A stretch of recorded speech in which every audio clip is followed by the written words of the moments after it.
ওকে, যেহেতু সবাই আমরা জয়েন করে ফেলেছি এবং আমাদেরকে সবাই দেখতেছেন বা আমাদের কথাগুলো শুনতেছেন, তাহলে আমরা একটু আমাদের ক্লাসটা শুরু করে দিচ্ছি। তো আজকের ক্লাসটা আমি নিচ্ছি, আমার সাথে একটু পরিচয় হওয়া দরকার আই হোপ সবার সাথে, সেজন্য আমি আমার পরিচয়টা দিচ্ছি একটু অ্যাট ফার্স্ট। আমি মোহাম্মদ মেহেদী হাসান পারভেজ, একজন ওয়েব প্রোগ্রামার বা আমি প্রোগ্রামিং নিয়ে কাজ করি বা সফটওয়্যার ইঞ্জিনিয়ার, অ্যান্ড এর পাশাপাশি বেশ কিছুদিন যাবৎ আইসিটি নিয়ে কাজ করেছি। এর মধ্যে বলতে গেলে আপনারা হয়তো অনেকেই নাম জেনেছেন সাইফুডস প্রাইভেট লিমিটেড, যে সাইফুডসের নাম শুনেছেন। সাইফুডসের এসএসসি প্রোগ্রামের পরে ইন্টারের আগে একটা আইসিটি প্রোগ্রাম চালু হয়। সেই আইসিটি প্রোগ্রামে আমি 2020 থেকে শুরু করে 25 পর্যন্ত ক্লাস নিয়েছি। ইভেন ফিউচার মাইন্ড এডুকেশন, এটা একটা আইএলসের সেন্টার যেখানে আইএলস করানো হয়। এখানেও ইন্টারের পোলাবানদেরকে ইংলিশ এমনকি আইসিটি পড়ানো হয়, যে জায়গায় আমি আইসিটি পড়িয়েছি 2024 সাল অ্যান্ড 25 সালে। And still now mind Q ইনস্টিটিউটে আমি ওয়েব ইনস্ট্রাক্টর বা web programming and ICT instructor হিসেবে কাজ করতেছি। তো আই হোপ আমার পরিচয়টা আপনারা পেয়েছেন। তাহলে আমি এবার ক্লাস শুরু করে দিচ্ছি।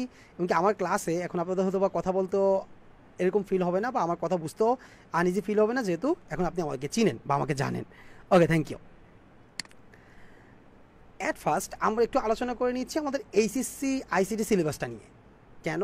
কারণ আমরা যে টপিকটা নিয়ে ক্লাস নিব সেটা অবশ্যই ক্লাস নিচ্ছি, বাট এর আগে আমরা সিলেবাস নিয়ে আলোচনা করে নিচ্ছি এই কারণে, কারণ অলরেডি আপনারা জেনে গিয়েছেন এই বছর যারা ইন্টার পরীক্ষা দিয়েছে তারা ম্যাক্সিমাম স্টুডেন্ট ভার্সিটি অ্যাডমিশন টেস্টের জন্য প্রিপারেশন নিচ্ছে না। কেন? কারণ তাদের একটাই ভয় যে তারা এক্সামে যেন খারাপ রেজাল্ট না করে। কারণ এই বছর আইসিটির যে এক্সামটা হয়েছে, যে আইসিটির কোশ্চেন হয়েছে, যেটা অনেক বেশি হার্ড হয়েছে, যার জন্য এত বেশি হার্ড হয়েছে যার জন্য দেখা গেল কি ওরা এখনও নার্ভাস বা এখনও কনফিউজ যে ওরা কীভাবে পাস করতে পারে কিনা বা দেখা গেলো যে ভালো মার্কস উঠাতে পারে কিনা। অলওভার এভরিথিং সব কিছু মিলিয়ে তারা কি ভালো রেজাল্ট করতে পারতেছে না, বা সেই কারণে ওরা কি করতে পারতেছে না যে একটা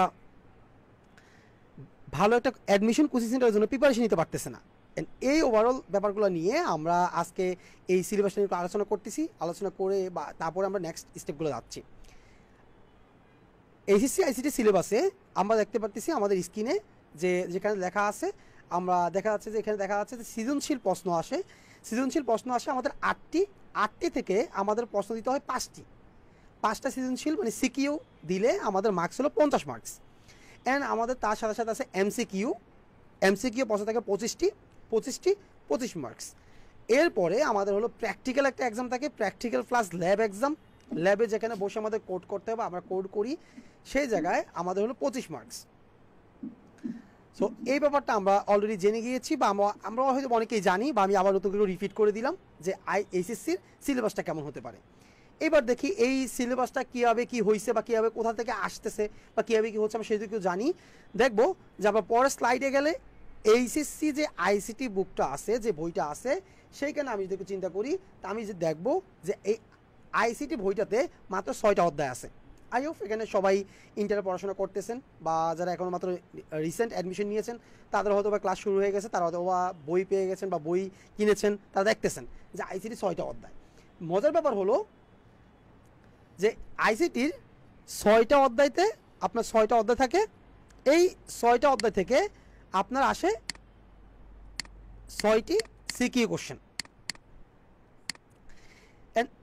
এরপরেও কিন্তু আমরা জেনেছি কি টোটাল আসে কয়টা, টোটাল সিকিউ আসে আমাদের 8টি, যদিও বা আমি ইংলিশ বাংলা দুইটা লিখে দিচ্ছি, তো 8টি। এবার দেখা গেল কি আপনি বুঝতে পারতেছেন যে অধ্যায় হলো 6টি, কোশ্চেন দেখলাম 6টা আসে, বুঝলাম যে কোথা থেকে 6টা অধ্যায় থেকে 6টা আসতেছে। অ্যান্ড আরও এক্সট্রা 2টা যে আছে, 2টা কোশ্চেন আসে, সেই দুটো কোথা থেকে আসে বা কোথা থেকে আসলে আমরা দেখতে পারতেছি বা দেখি। তো ব্যাপারটা আমরা বুঝতে পারতেছি যে একটু মনে হয় গুলাচ্ছি, তাই না? যে অধ্যায় হলো 6টা, বাট কোশ্চেন আসে কয়টা, 8টা। তাহলে কোন কোন অধ্যায় থেকে আমাদের কোশ্চেনগুলো আসে? আমরা এইচএসসিতে ওভারঅল হিসাব করলে আমরা কত বছর সময় পাচ্ছি? 2 ইয়ার্স, 2 বছর সময়তে যদি আমি 6টা অধ্যায় ভাগ করে নেই, তাহলে আমার মনে হয় না আমার কাছে অনেক কম সময় আসে, আমার মনে হয় আমার কাছে অনেক বেশি সময় আসে। যদি আমি এই সময়টাতে এই পুরো সিলেবাসটা শেষ করতে পারি, আমার আইসিটিতে A+ পাওয়াটা খুবই সহজ। তাহলে কেন পোলাপান A+ পাচ্ছে না, বা আমরাই কেন A+ পাচ্ছি না? কারণ ওই যে আমরা একটা কথাই ভাই, 6টা অধ্যায় খুব ইজিলি শেষ হয়ে যাবে, মোটেও কঠিন না, তা শেষ করে ফেলবো সেই আশায় আমরা বসে থেকে কি করতেছি, আমরা আমাদের এই এইচএসসির আইসিটি সিলেবাসটা আমরা শেষ করতেছি না। ইভেন আমরা কি করতেছি, টাইম স্পেন্ড করতেছি নিজেদের মতো। ঠিক এক্সামের আগ মুহূর্তে গিয়ে আমাদের মনে হয় যে আমি তো আইসিটি অনেক পিছিয়ে আছি, আইসিটি আমার পড়া উচিত। তখন দেখা গেলো কি শেষ পর্যায়ে যে ওইভাবে আর ঠিকমতো সব কিছু গুছানো যায় না। সো ওভারঅল আপনি বুঝতে পারতেছেন যে আইসিটিতে 6টা অধ্যায় থাকলেও এখানে কাজগুলো একটু বেশি থাকে বা পড়াশোনা একটু বেশি থাকে, বা কেন থাকে সেটা আমাকে জেনে নিই। তো আমরা এখন দেখব যে আইসিটির কোন কোন অধ্যায়গুলো থেকে কোশ্চেনগুলো আসে বা কেমন আসে সেটা একটু আলোচনা করে নেই বা করবো। অ্যান্ড সেখানে আমরা এটাও বুঝবো যে এই যদি আমরা এই অধ্যায়গুলো একটু বেশি ফোকাস করতে পারি তাহলে আমাদের আই হোপ এইচএসসি আইসিটিতে A+ পাওয়াটা আমাদের জন্য খুব ইজি হয়ে যাবে। ওকে, তো আমরা নেক্সট স্লাইডে যাচ্ছি। এইবার আমরা দেখতেছি আমাদের এখানে দেখানো হয়েছে 6টা অধ্যায়। আইসিটি আমাদের বইয়ে যে 6টি অধ্যায় আছে, তো এইখানে যদি আমি একটু আলোচনা করি, আপনি দেখবেন যে এই যে আমাদের প্রথম অধ্যায় আছে, এই প্রথম অধ্যায়ের নামটাই হলো কি, তথ্য যোগাযোগ প্রযুক্তি বিশ্ব বাংলাদেশ প্রেক্ষিত। জাস্ট একটু সামারি যদি আমি আপনাকে দেই যে তথ্য যোগাযোগ প্রযুক্তি বিশ্ব বাংলাদেশ প্রেক্ষিতে কি আছে, অ্যাকচুয়ালি অন্য কিছুই না, বিশ্বে পুরো ওয়ার্ল্ডে ইভেন সাথে বাংলাদেশে আইসিটি কীভাবে কাজে লাগাচ্ছি বা আইসিটি কীভাবে কাজে লাগতেছে, বা কোন কোন জায়গাতে আইসিটি আমাদেরকে সাপোর্ট দিচ্ছে, বা আমরা কোন কোন জায়গাগুলোতে সবচেয়ে বেশি আইসিটি ব্যবহার করে থাকতেছি, সেই সকল বিষয়গুলো নিয়েই আমাদের এই অধ্যায় আলোচনা করা হয়েছে। যারা অলরেডি আইসিটি পড়েছেন বা আইসিটি সেকেন্ড ইয়ার বা ইন্টারের সেকেন্ড ইয়ারে আছেন, তারা তো পড়েছেন। যদি আমি একটু আবার মনে করিয়ে দিই, আপনি দেখবেন যে এখানে লেখা আপনার এই অধ্যায়গুলোতে আছে কি, আপনার যে বিশ্বগ্রাম একটা অধ্যায়, একটা টপিক আছে, তারপরে ভার্চুয়াল রিয়েলিটি টপিক আছে, as a cryosurgery, biometrics, bio informatics, nano technology. তার মানে আপনি বুঝতে পারতেছেন যে আহামরি অনেক কঠিন কিছু না, কিন্তু জাস্ট আমাদের দৈনন্দিন জীবনে আমরা যেই জায়গাগুলোতে আইসিটি অনেক বেশি ইউজ করতেছি বা ব্যবহার করতেছি, সেই বিষয়গুলো নিয়ে আলোচনা করা হচ্ছে আমাদের এই টপিকে বা এই ইউনিটে। তার মানে এই অধ্যায়টা অনেক বেশি কঠিন না, তাই না? তো আমি একটু এটাও উল্লেখ করে দিই, এই অধ্যায় থেকে আমাদের সিকিউ কোশ্চেন আসে, একটা আসে। এরপরে আমাদের দ্বিতীয় অধ্যায় হলো কি, যে কমিউনিকেশন সিস্টেম এবং নেটওয়ার্কিং, যোগাযোগ ব্যবস্থা। আমরা যে আজকে ক্লাসটা করতেছি, অনেক জায়গা থেকে জয়েন করেছেন। যদি আমাদের ক্লাসটা নিচ্ছি আমরা ঢাকা থেকে, বা আমাদের এই ক্লাসে অনেকে জয়েন করেছেন ঢাকার বাইরে থেকে। তো দেখা গেল আপনি ঢাকার বাইরে থেকেও আমাদের এই ক্লাসটা জয়েন করেছেন অনলাইন ক্লাসে। কিসের মাধ্যমে? ইন্টারনেট। আপনি আমাদেরকে খুঁজে পেয়েছেন কীভাবে? আই অফ ইন্টারনেটের মাধ্যমেই। তো ব্যাপারটা বুঝতেছেন যে ইন্টারনেটের মাধ্যমে আপনি খুঁজে পেয়েছেন, আবার ইন্টারনেটের মাধ্যমে আপনি জয়েন করেছেন, এমনকি আজকের লাইভ ক্লাস, আমি এখানে লাইভ কথা বলতেছি, আপনি আপনার বাসায় থেকে আমার কথাগুলো শুনতেছেন ইন্টারনেটের মাধ্যমে। আর যেটার একান্তই সম্ভব হয়েছে আমাদের এই কমিউনিকেশন সিস্টেম অ্যান্ড কম্পিউটার বা নেটওয়ার্কিংয়ের ধারা। এই অধ্যায়তে আমরা সেটাই সম্পর্কে জানবো যে কোথা থেকে এই কমিউনিকেশনটা কাজ করতেছে, কোথা থেকে নেট আসলো, কোথা থেকে ইন্টারনেট আসলো, ইন্টারনেট কীভাবে আসলো, বা ইন্টারনেট কীভাবে কাজগুলো করতেছে। ওভারঅল এই বিষয়গুলো আমরা দ্বিতীয় অধ্যায়ে জানি। এখান থেকেও কোশ্চেন আসে একটা। এরপরে অধ্যায় হলো আমাদের কি, আজকে আমরা মেইনলি যে অধ্যায় নিয়ে আলোচনা করব সেই অধ্যায়টা, যার নাম হলো সংখ্যা পদ্ধতি এবং ডিজিটাল ডিভাইস বা নাম্বারিক্যাল সিস্টেম। এটা তৃতীয় অধ্যায়। আমি তো প্রথম আর দ্বিতীয় অধ্যায় পাইনি। আমাদের এই দুইটা অধ্যায় তো আমরা আলোচনা করতেছি না, আমরা শুধু করতেছি এই অধ্যায়টা নিয়ে আলোচনা করতেছি। আজকে এই অধ্যায় নিয়ে ক্লাস করবো, জাস্ট এটা নিয়ে একটু আলোচনা করলাম আর কি। জাস্ট আপনাকে টপিকগুলো বুঝিয়ে দিলাম। প্রথম অধ্যায় দ্বিতীয় অধ্যায় কী কী আছে। হ্যাঁ, এইখানে একটা কোশ্চেন থাকতে পারে যে স্যার আমরা তো এগুলো পাচ্ছি না বা আমাদের বইগুলো নাই। আপনার এই বাংলাদেশে যতগুলো বই আছে আইসিটি বই, সবগুলো বইয়ে এই 6টা অধ্যায় মাস্ট বি থাকবেই। বাট কিছু কিছু বই আছে, কিছু রাইটারের বই আছে যারা বিভিন্ন অধ্যায়গুলো এলোমেলো করে সাজায়, বা দেখা গেলো কি তারা সিকোয়েন্স অনুযায়ী সাজায় না, তাদের কাছে যেটা সহজ মনে হয়েছে বা যেটা আগে দেওয়া মনে হয়েছে তারা সেটা আগে দিয়েছে। বাট এজ অক্ষরপত্র প্রকাশনী বা ইঞ্জিনিয়ার মানে প্রকৌশলী মুজিবুর রহমান এইসব বইগুলো যদি আপনি প্রকাশ করেন, আপনি দেখবেন সেইখানে এগুলো হলো বাংলাদেশের টপ র্যাঙ্কিং বই। সেই বইগুলোতে এইভাবে সিকোয়েন্স আছে, এইটা হলো 1 নম্বর অধ্যায়, এইটা হলো আমাদের 2 নম্বর অধ্যায়, এইটা হলো আমাদের 3য় অধ্যায়, এটা হলো আমাদের 4র্থ, এইটা হলো আমাদের 5ম, অ্যান্ড এই অধ্যায়টা আমার 6ষ্ঠ অধ্যায়। সো আজকে আমরা এই অধ্যায় নিয়ে আলোচনা করবো সংখ্যা পদ্ধতি। তো এই অধ্যায়টি একটু পরে যাচ্ছি আমরা, এরপর আমরা চলে আসি পর অধ্যায়তে। আমি কার বইটা কিনলে ভালো হবে আপনি কোন প্রকাশনার বইটা? হ্যাঁ, আপনি এই ক্ষেত্রে অক্ষরপত্র প্রকাশনীর বইটা ইউজ করতে পারেন, কিনতে পারেন, বা প্রকৌশলী মুজিবুর রহমান, এই দুইটা বইয়ের যে কোনো একটা বই কিনতে পারেন, দুটো খুবই খুবই ভালো বই। অ্যান্ড কাইন্ডলি আমার একটা প্রশ্ন আছে শিওর শিওর শিওর বলেন। স্যার। রিফাত হোসেন আইডি থেকে বারবার আমার মাইক বন্ধ করে দিচ্ছে, এটা কিরকম ব্যবহার হচ্ছিল? স্যার অ্যাকচুয়ালি আমি এটা বলতে নিয়েছিলাম এখনই, স্যার আমাদের এই ক্লাসটা আমরা যেহেতু ফ্রি ক্লাস করাচ্ছি বা এখানে আপনাদের কোশ্চেনের সেশন রেখেছি একদম শেষে, তো সেই ক্ষেত্রে দেখা গেল দয়া করে যদি আপনি এখন একটু আমাকে ক্লাসটা কন্টিনিউ করতে দেন, আই হোপ আমি আপনাকে শেষে সময় দিব যে কোশ্চেন করার জন্য। আচ্ছা আচ্ছা স্যার, ধন্যবাদ। ওকে, থ্যাংক ইউ স্যার, একটু কাইন্ডলি প্লিজ। আসসালামু আলাইকুম, আমি রিফাত হোসেন বলতেছিলাম, মাইন্ডক্রিয়েট সিইও। তো আমাদের এই ক্লাসটা হচ্ছে রেকর্ড হচ্ছে স্যার, এজন্য হচ্ছে আমি বারবার আপনাকে মিউট করতেছি, কারণ পরবর্তীতে যখন আপনাদের এই ক্লাসটা দিয়ে দেওয়া হবে, সেক্ষেত্রে ধরেন আপনি আরো দু একজন যদি ইন্টারাক্ট করেন, সেক্ষেত্রে প্রবলেমগুলো ফেস করবেন বুঝতে। এই কারণে হচ্ছে আমরা কোশ্চেন সেশনটা লাস্টে রেখেছি, যাতে আপনারা সব কোশ্চেনে আপনাদের অ্যান্সার দেওয়া হবে। এই জন্যই আমি আপনাদেরকে আপাতত সবাইকে মিউট করে রেখেছি। তো আশা করি বুঝতে পেরেছেন, ধন্যবাদ।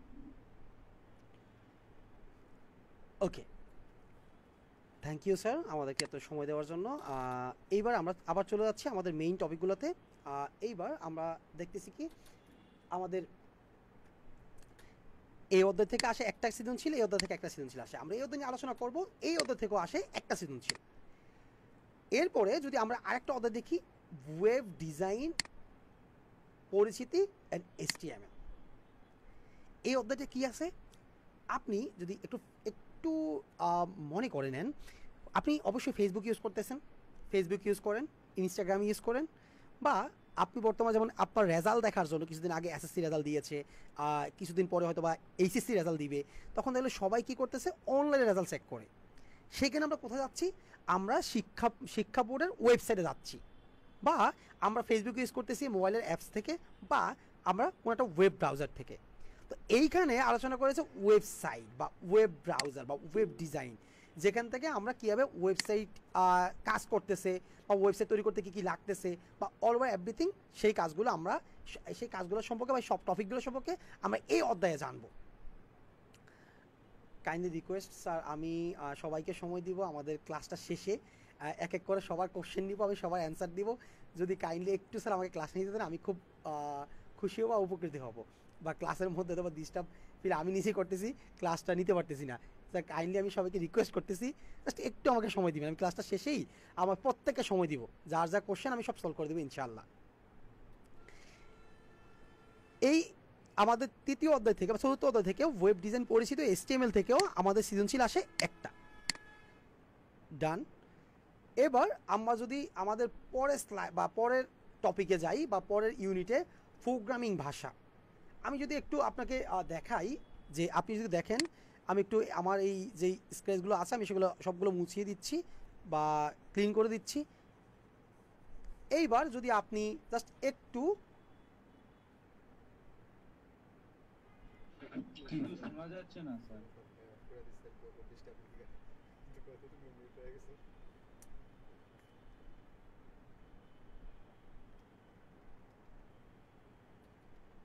সরি স্যার, আমি আবার ব্যাক করেছি, কোনো সমস্যা নেই। আই হোপ এখন সবাই শুনতেছেন আমার কথা। স্যার আবার কাইন্ডলি রিকোয়েস্ট, আমার ক্লাসের মধ্যে কেউ কথা বলেন না, আমি যে ক্লাসটা নিতে পারতেছি আপনাদের ভালো করে, আপনারা লাস্ট টাইমই ক্লাসে অবশ্যই সময় দিব, যেন আপনারা ভালো কি যার যা কোশ্চেন আসে সেই কোশ্চেনগুলো বলতে পারেন, প্লিজ কাইন্ডলি রিকোয়েস্ট। সো এইবার যদি আপনি আমাদের এই অধ্যায়গুলোতে একটু ফোকাস করেন, যে এই অধ্যায়গুলোতে কী কী আছে, 6টা অধ্যায়, পুরা অধ্যায়গুলোতে একটু ফোকাস করেন, আপনি দেখবেন যে যেই অধ্যায়ের নামটা এখানে সবচাইতে ছোটো বা সবচেয়ে ইজি মনে হচ্ছে বা দেখতেও খুব সুন্দর লাগতেছে, সেটা হলো আমাদের এই যে প্রোগ্রামিং ভাষা। প্রোগ্রামিং ভাষা লেখাটা খুবই ছোট, বা আমাদের মনে হচ্ছে যে এই অধ্যায়টা মনে হয় ইজি, বা এই টপিকটাও আমাদের ইজি, কিন্তু ব্যাপারটা হলো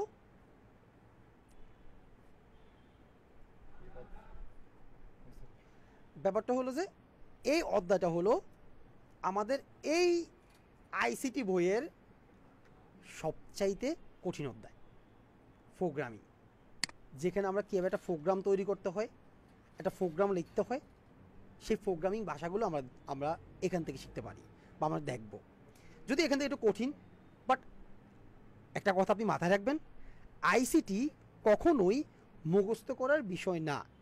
আপনি যদি মনে করেন এই যে সংখ্যা পদ্ধতির ম্যাথগুলো, এখানে অনেক ম্যাথ আছে, আমরা একটু পরেই দেখব, এখানে কিছু কোড আছে, এখানে কিছু প্রোগ্রামিং ল্যাঙ্গুয়েজ আছে, এখানে ডেটাবেজের কাজ আছে, আমরা একটু পরে আলোচনা করতেছি।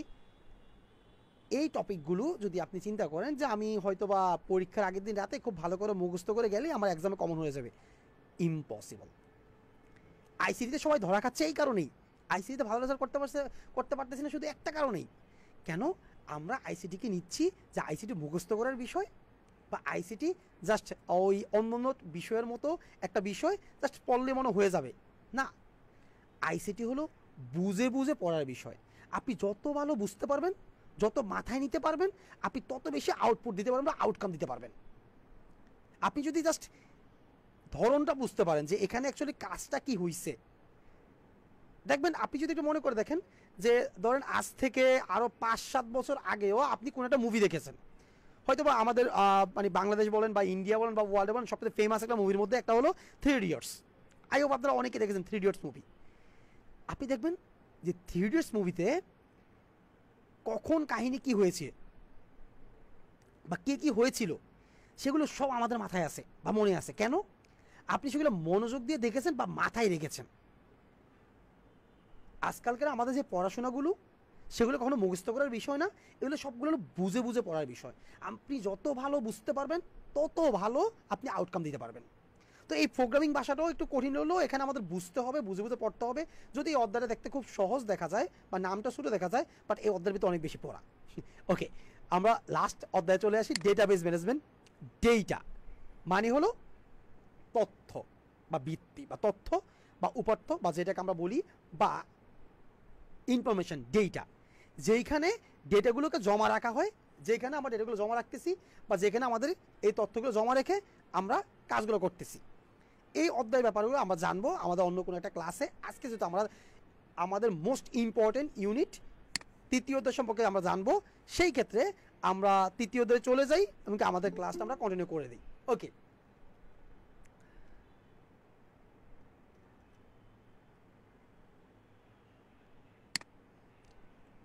এইবার আপনি যদি দেখেন আমরা আমাদের অধ্যায় চলে এসেছি সংখ্যা পদ্ধতি ও ডিজিটাল ডিভাইস। অধ্যায়ের নামটা আই হোপ আগেও কয়েকবার শুনেছেন আমাদের ক্লাসে, বা আপনি হয়তো বা ক্লাসে বা আপনার কলেজে অনেকবার শুনে এসেছেন সংখ্যা পদ্ধতি। তো এবার যদি আমরা যাই পরের স্লাইডে একটু যাচ্ছি সাথে সাথেই, এইখানে আমাদের একটা কোশ্চেন হলো সংখ্যা পদ্ধতি কী,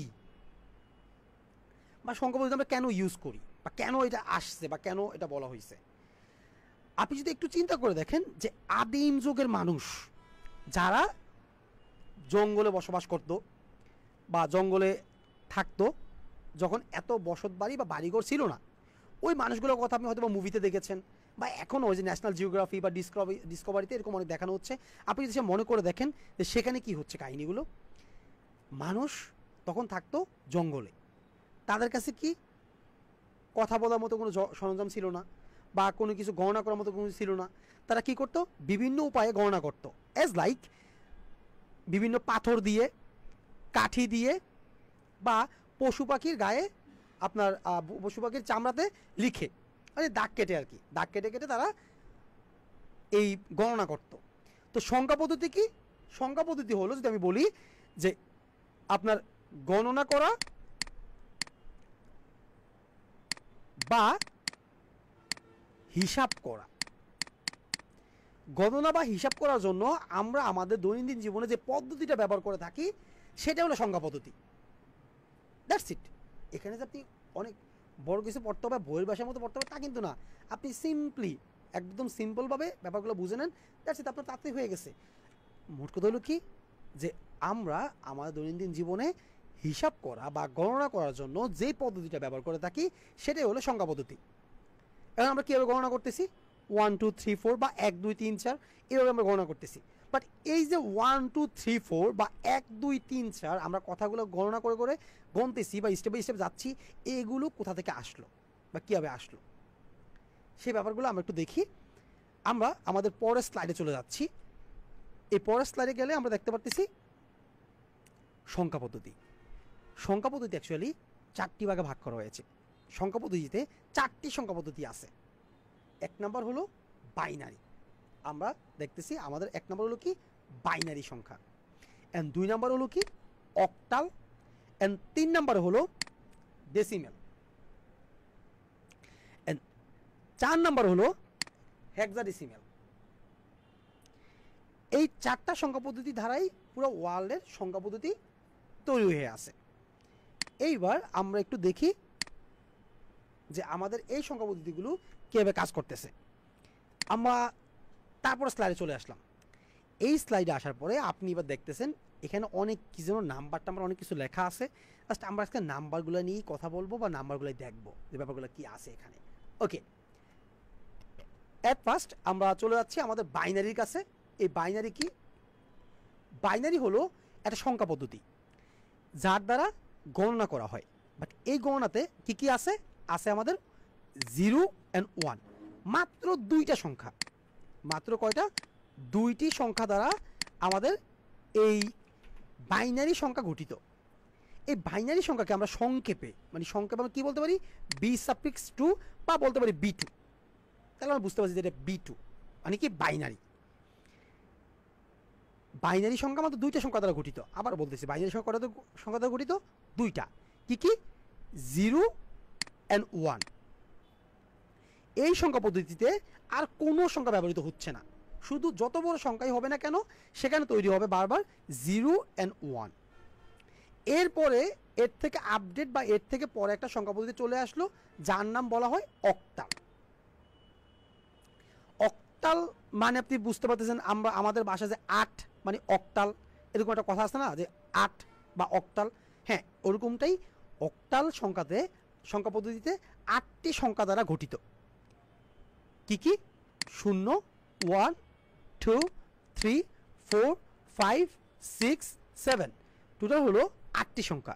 এই জন্য তাকে বলা হয় O8 মানে অক্টালের ভিত্তি 8, এর মানে হলো কি অক্টাল 8, O8। আপনি এত সংক্ষিপ্ত রূপগুলো ধরে রাখেন, কারণ আমি আজকে একটু পরে আপনাদের আর কিছু টিপস দিচ্ছি, সে দেখবেন সেইখানে আপনি যদি এই আমাদের সংক্ষিপ্ত রূপগুলো ধরে রাখতে পারেন আপনার জন্য খুব বেশি ইজি হয়ে যাবে ব্যাপারগুলো। তো অক্টাল সংখ্যাতে কয়টা সংখ্যা গঠিত? 8টা সংখ্যা। এই অক্টালে কিন্তু কখনোই ভুল করেও 8 বা 9 বা অ্যানাদার সংখ্যা আসবে না। আর এই বাইনারিতে কত? 2 থেকে শুরু করে 2 3 4 5 কখনোই আসবে না। বাইনারির সর্বোচ্চ মান 1 মানে 0 আর 1, এরপরে কিন্তু সেখানে আর কোনো কিছু নাই। অক্টালের ক্ষেত্রে কত? 0 থেকে 7 পর্যন্ত মানে অক্টালের সর্বোচ্চ মান 7। 7-এর উপরে কিন্তু অক্টাল কখনোই 8 হয় না। ধরেন আমি যদি এখানে একটা লেখা লিখি, ধরেন দুটো সংখ্যা লিখি যে 7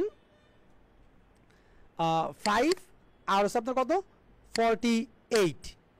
এইবার আপনি মনে করলেন যে আমি দুইটা সংখ্যা দিলাম, যে ধরেন এইটা হলো A, এইটা হলো B।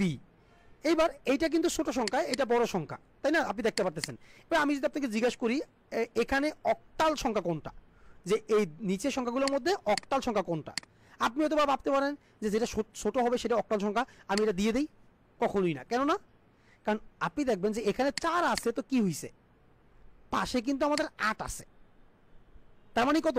7-এর থেকে বড় হয়ে গেছে। 7-এর থেকে বড় হওয়া যাবে কখনোই না, কারণ অক্টালের সর্বোচ্চ মানই কত? 7, তার মানে হয়ে গেছে 8 মানে 48। যদিও সংখ্যা ছোট হয় তারপরেও সে কি অক্টালের রুলস ফলো করে না, তার মানে সে কখনোই অক্টাল না। অক্টাল হবে কোনটা? অক্টাল হবে আমাদের 75। কেন?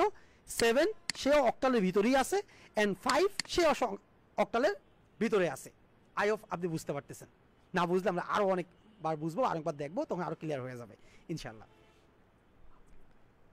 ওকে, এইবার আমরা চলে যাচ্ছি আমাদের 3 নাম্বার যে সংখ্যা পদ্ধতি আছে সেটাকে বলা হয় ডেসিমেল সংখ্যা পদ্ধতি।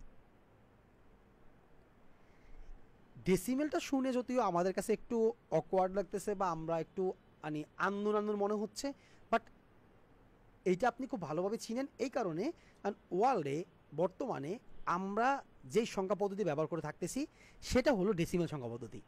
আপনি দেখবেন যে সব জায়গায় যে 1 2 3 4 বা আপনি যে কোনো জায়গায় দেখবেন যে প্রকৃত সংখ্যা, ম্যাথমেটিক্সে গণিতে ছোটদের বইয়ে লেখা থাকে প্রকৃত সংখ্যা কত থেকে কত পর্যন্ত, 0 থেকে 9 পর্যন্ত সংখ্যাগুলোকে বলা হয় প্রকৃত সংখ্যা।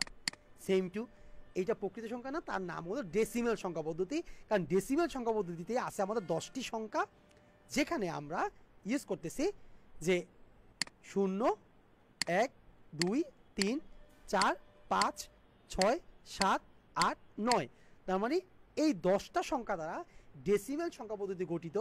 আর এই 10টা সংখ্যা দ্বারা গঠিত কারণেই এই আমরা অ্যাজ এ ডেসিমেলকে সংক্ষেপে লিখেছি যে D10। তাহলে বুঝতে পেরেছেন, যদি কোথাও আপনি দেখতেন যে D10 কোথাও আছে আপনি বুঝে নেবেন দ্যাটস মিন ওইটা ডেসিমেল সংখ্যা পদ্ধতি লেখা আছে, ডেসিমেলের কথা বলা হয়েছে। ডেসিমেলে 10টা সংখ্যা, তার মানে হলো ডেসিমেলের সর্বোচ্চ মান কত? ডেসিমেলের সর্বোচ্চ মান হলো 9, তাই না? কারণ যেহেতু আমি একটু আগে বাইনারি দেখলাম, বাইনারির সর্বোচ্চ মান 1 অ্যান্ড অক্টালের সর্বোচ্চ মান 7, তার মানে ডেসিমেলের জন্য তার সর্বোচ্চ ভ্যালু হলো 9। ওকে, দ্যাটস ইট, ডেসিমেল সংখ্যা পদ্ধতি আমার শেষ। এরপর আমরা যাচ্ছি আমাদের হেক্সাডেসিমেল।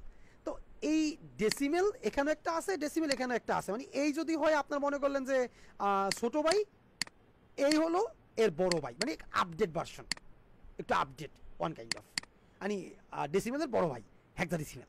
এখানে কে কে আছে? এখানে হলো সেম, আপনি দেখবেন যে হেক্সার মতোই আমাদের 0 থেকে শুরু করে একদম 9 পর্যন্ত সবগুলো সংখ্যা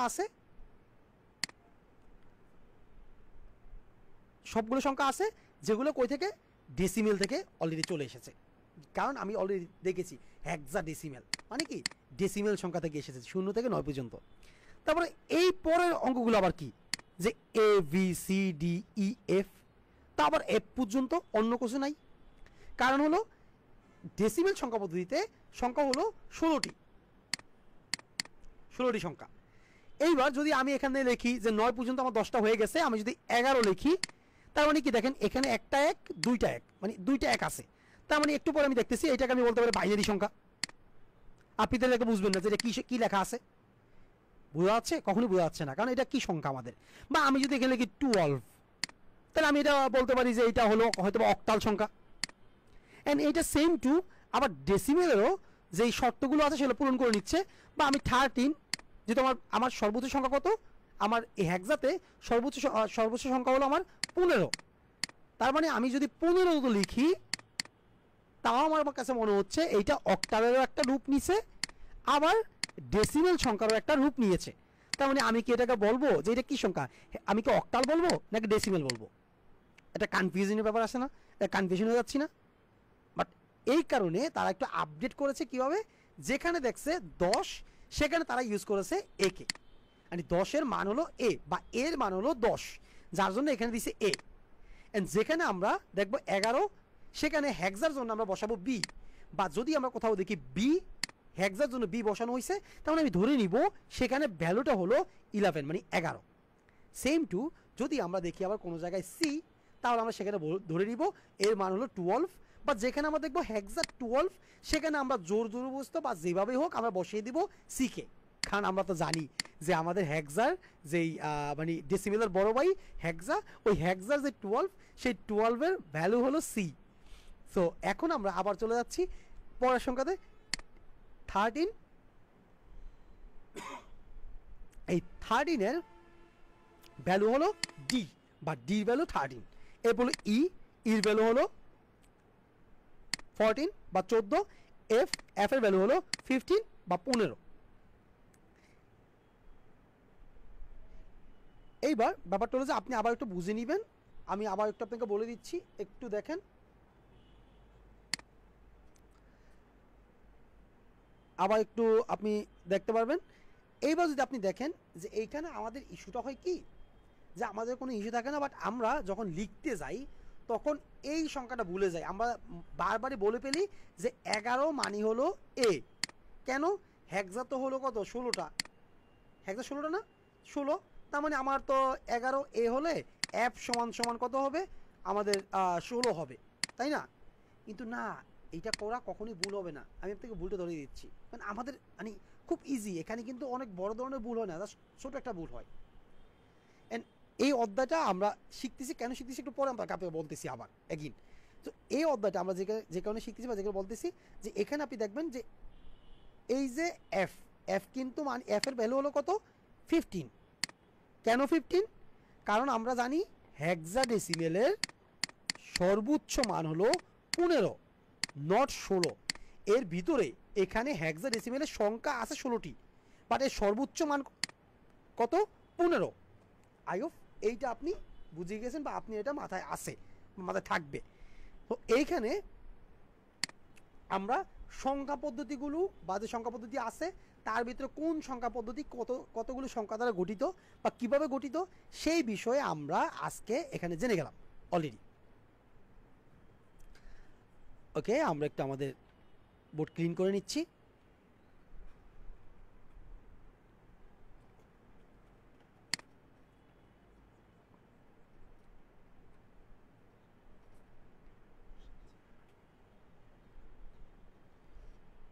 ওকে, আমরা আমাদের ক্লিন করে ফেললাম। আই হোপ আপনি এটা নোট করেছেন বা আপনার মাথায় থাকবে এটা।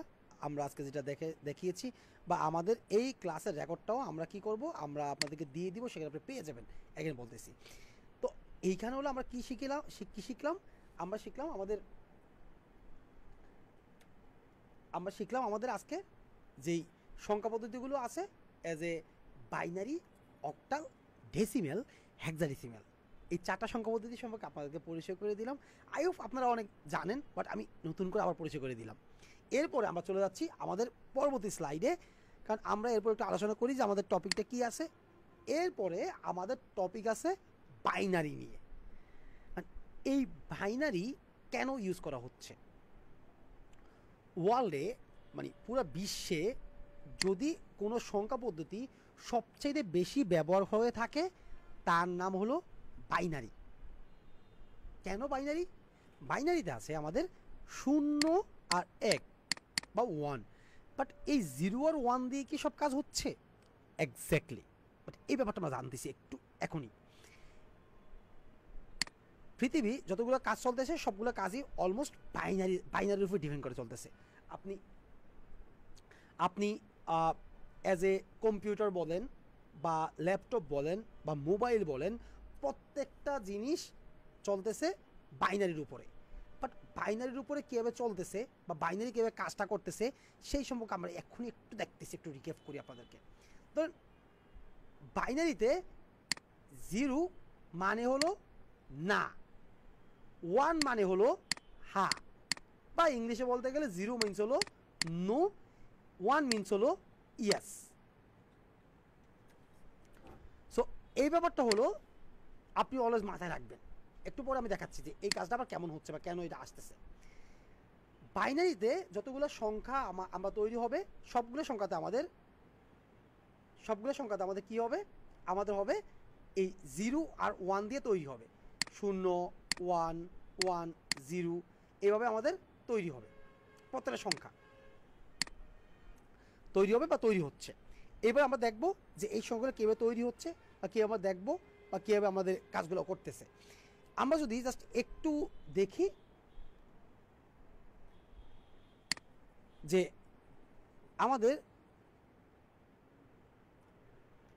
বাইনারিগুলো ডেসিমেলে, মানে বাইনারি টু ডেসিমেল যদি আমরা একটু আজকে আলোচনা করি আপনাদেরকে, যে বাইনারি থেকে ডেসিমেল সংখ্যা পদ্ধতি কীভাবে যাচ্ছে। মানে আমরা অলওয়েজ ইউজ করে থাকি কিসে, আমরা অলওয়েজ ইউজ করি ডেসিমেল সংখ্যা পদ্ধতি। ওকে, আর সবচেয়ে বেশি ইউজ হচ্ছে কি, বাইনারি। তাহলে আপনি বুঝতে পারতেছেন যে বাইনারি থেকে ডেসিমেলের সাথে একটা রিলেশন থাকতে হবে বা ডেসিমেল থেকে বাইনারি একটা রিলেশন থাকতে হবে। কেন? কারণ আমরা তো অলওয়েজ লিখতেছি 1 2 3 4 5 6 7 8, এই সংখ্যাগুলো আমরা লিখতেছি কীভাবে? কারণ আমার ডেসিমেল সংখ্যাতে, বা আমি যদি 9 পর্যন্ত লিখি 9, আমাদের ডেসিমেল সংখ্যাতে এই অঙ্কগুলো আছে, বা এগুলো আমরা অলওয়েজ ইউজ করে যে কোনো কাজগুলো করে থাকি। এইবার যদি আমরা এই সংখ্যাটাকেই একটু বাইনারিতে লিখি, ব্যাপারটা কী হয়? 1 বাইনারিতে একই থাকে 1, অ্যান্ড যদি আমরা 2কে লিখি তখন আমরা লিখি কত? 1 0। আমরা যদি আবার 3 লিখি তার মানে কত? 1 1। আমরা যদি আবার 4 লিখি তার মানে কি? 1 0 0। যদি আমরা 5 লিখি তাহলে কি লিখি? 1 0 1। আমরা যদি 6 লিখি 1 1 0। আমরা যদি 7 লিখি তাহলে কত আসতেছে? 1 1 1, 3টা 1। যদি আমরা এখানে 8 লিখি তাহলে আমরা লিখি 1 0 0 0। যদি আমরা 9 লিখি অ্যাজ এ 1 0 0 1। জাস্ট আমরা 9 পর্যন্ত লিখলাম, বা আমরা যদি 10 পর্যন্ত লিখি 10, তাহলে আমরা লিখতে পারি 1 0 1 0। এবার ব্যাপারটা হলো যে আমি তো স্যার বুঝলাম যে এখানে আমাদের বাইনারি সংখ্যাগুলোতে এসেছে মানে 2 এর মান, আমি যদি ডেসিমেলে লিখি 2, বাইনারি লিখব 10। বাট এটা কেন? কারণ আমরা একটু আগে জেনেছি বাইনারিতে 0 আর 1 ছাড়া আদার্স কোনো সংখ্যা নেই। আমরা যা সংখ্যাই তৈরি করব, যাই তৈরি করব, সবগুলাই আমরা 0 আর 1 দিয়ে তৈরি করব। বাট এইবার ব্যাপারটা হলো যে স্যার এখানে 1 আর এখানে আমরা 1 0 লিখছি কেন? ব্যাপারটা এরকম না যে আমাদের এখানে কত? এখানে হলো 2, বাট এখানে আমরা লিখলাম কত? 1 0। এখানে হলো 3, এখানে হলো কত? 11। তার মানে ব্যাপারটা কেমন যেন একটু অগোছালো হয়ে গেছে। বাট আমরা যদি একটু কষ্ট করে ভালো করে বুঝি, আমরা তখন দেখব যে বাইনারি সংখ্যাগুলো ডেসিমেলে কীভাবে চলে, আমরা সেটা একটু দেখি নাই যে এই সংখ্যাগুলো ডেসিমেল সংখ্যাতে কীভাবে স্থাপন হইতেছে বা কীভাবে আসতেছে, আমরা সেটা একটু দেখে নিই।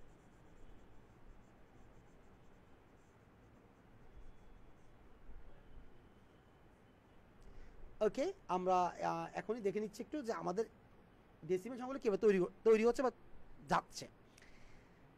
আমরা লিখতেছি কি, ধরেন এখানে লিখলাম আমরা 1, কারণ আমরা জানি যে বাইনারি দুইটা সংখ্যা 0 অ্যান্ড 1। তো 0 ইজ ভ্যালুলেস, আপাতত 0 আমরা বাদ দিলাম, তারপর 1 লিখলাম 1। তারপর আমরা লিখবো কত? 2।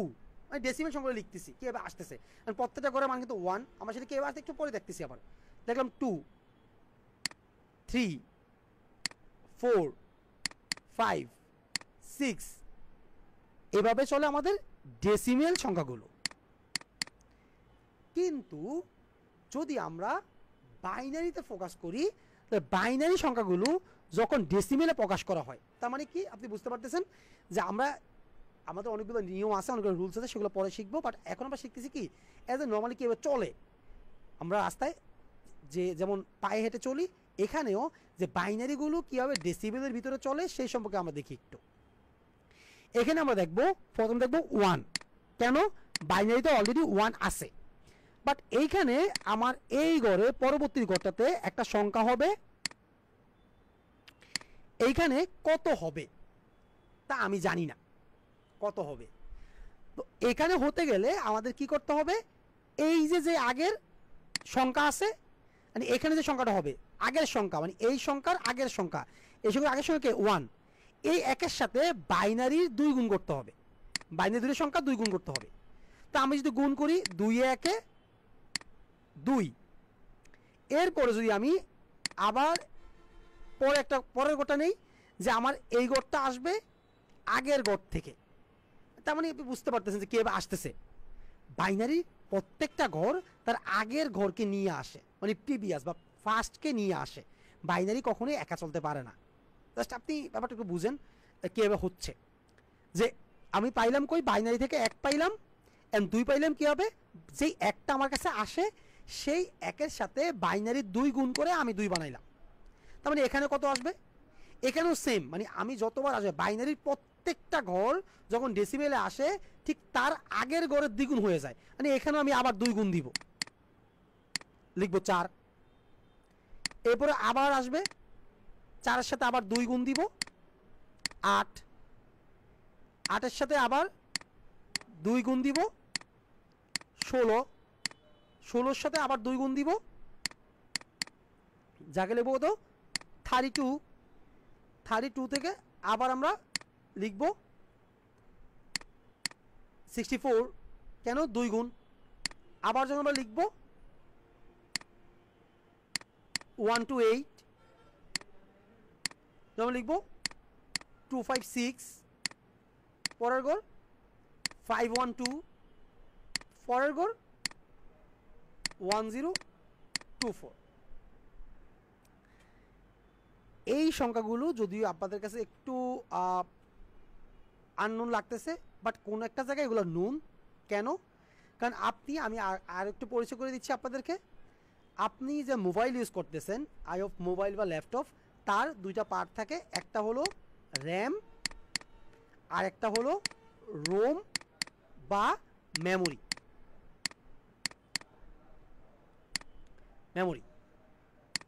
সো বোঝা যাচ্ছে যে র্যাম অ্যান্ড রোম বা মেমোরি আমাদের মোবাইলে আছে, সেইটা কীভাবে তৈরি হয়েছে। এই যে আমাদের ওয়ার্ল্ডে যতগুলো ওয়ার্ল্ডে যত র্যাম বা মোবাইল বা ল্যাপটপ কম্পিউটার আছে, সবগুলোতে র্যাম আছে, র্যাম বা মেমোরি আছে। এই র্যাম অ্যান্ড মেমোরিগুলো প্রত্যেকটা তৈরি হয়েছে বাইনারি সংখ্যা দ্বারা, বাইনারির উপরে বেস করে। কীভাবে আপনি দেখবেন মোবাইলের র্যামগুলো হয়ে থাকে ওয়ান কাইন্ড অফ, যেমন 2 GB, 4 GB বা 6 GB, 8 GB, তারপর 12 GB অ্যান্ড 16 GB, তারপর হলো 24 GB, 32 GB, তারপর হলো 64 GB, বা এত র্যাম হয় না, জাস্ট এতটুকু মতো র্যাম হয়ে থাকে অটোমেটিকলি। এটা নর্মালি র্যাম হয় না বা এত র্যাম লাগে না আমাদের নর্মালি, বাট মেমোরি কার্ড আমাদের লাগে। আমরা কত জিবি ইউজ করি, 32 GB, যদি 32 GB আমরা ইউজ করি না, আমরা 64 GB, এরপর আমরা কত ইউজ করি 128 GB। যেমন বেবি গতকালকে বা গত পরশু দিন আমাদের কি আইফোন লঞ্চ হয়েছে, সেখানে 256 GB ভ্যারিয়েন্ট, বা আমাদের আছে 512 GB ভ্যারিয়েন্ট বা 1 TB, মানে হলো কি 1024 GB। এইগুলো আমরা দেখব। আপনি দেখবেন যে কখনো 32 GB না হয়ে 30 GB হয় না। কেন ভাই, এটা তো আমাদের 32 GB না করে 30 GB করা যাইতো, কিন্তু বারবার আমাদের কেন 32 GB হচ্ছে। অ্যাজ এ হাফ সেঞ্চুরি মানে 50 GB হতে পারতো, বাট সেটা না হয়ে কেন 64 GB হয়েছে। ভাই 120 GB মানা যায়, 125 GBও মানা যায়, কিন্তু 128 GB কীভাবে? আমি 6 কমিয়ে 250 GB করতে পারি, বাট 256 GB কীভাবে? এটা কারো হাত নেই বা কারো কোনো কিছু মানে করার নেই, এটা সম্পূর্ণ ডিপেন্ড করতেছে বাইনারি সংখ্যার উপরে। কারণ আমি একটু আগে দেখেছি, আপনি দেখে এলাম যে বাইনারি সংখ্যাগুলো যখন ডেসিমেলে চলে তখন তারা এভাবে চলতে হয়। প্রথম 1 আছে, 1 থেকে 2 হয়, 2 থেকে 4 হয়, 4 থেকে 8 হয়, 8 থেকে 16, 32, 64, 1 to 8, 256, 512 and 1026। তার মানে আপনি বুঝতে পারতেছেন যে বাইনারি সংখ্যাগুলো দ্বারাই সব কিছু তৈরি হচ্ছে, বা বাইনারি সংখ্যাগুলো এভাবে চলতেছে বা তৈরি হচ্ছে।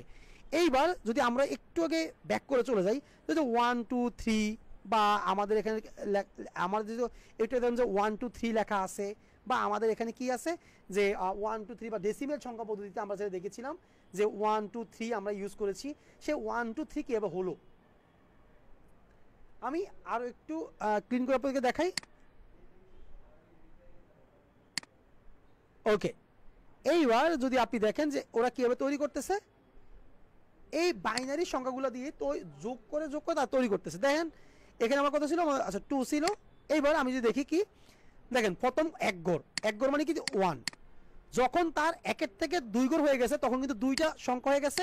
তার মানে এখানে আমি 1 দিয়েছি আর এখানে আমি 1 দিয়েছি, বাট তার আগের ঘর মানে এই ঘর আমি কখনোই বাদ দিতে পারবো না।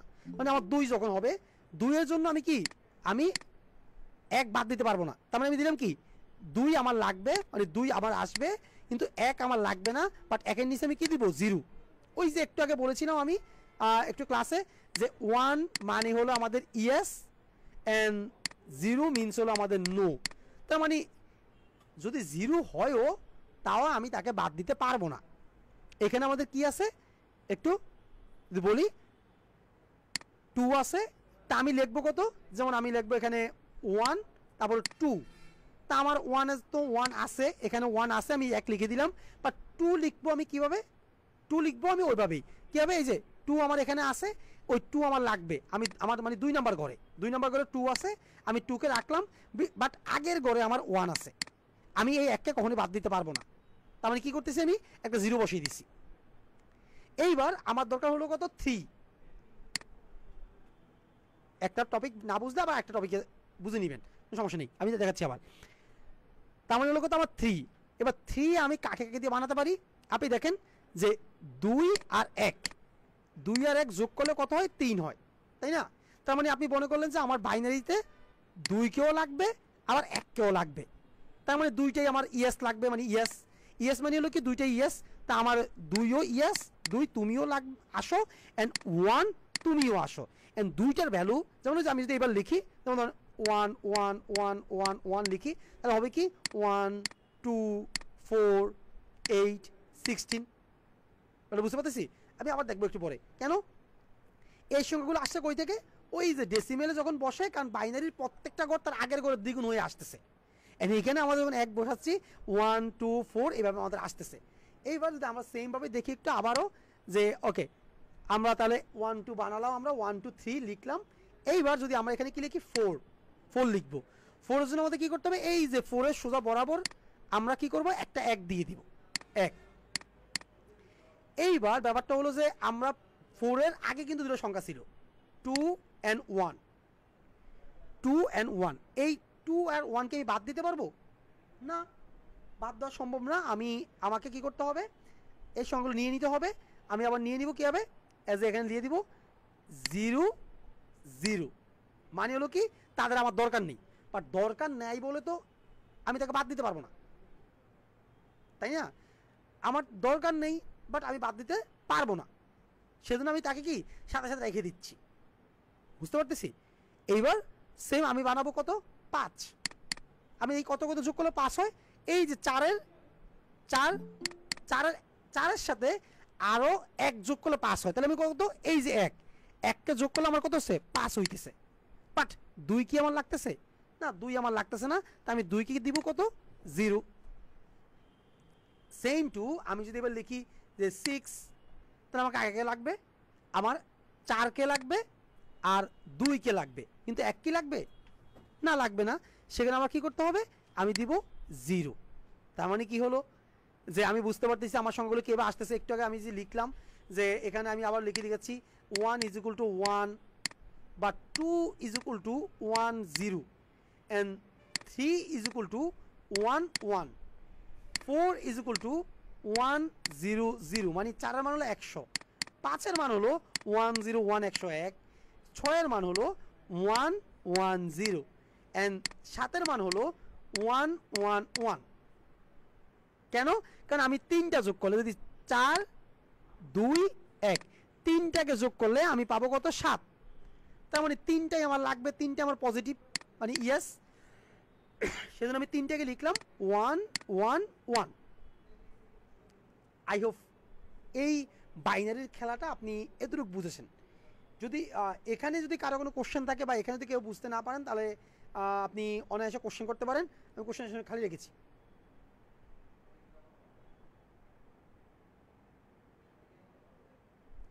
কারো কি কোনো কোশ্চেন আছে? আপনি আনমিউট করে বলতে পারেন।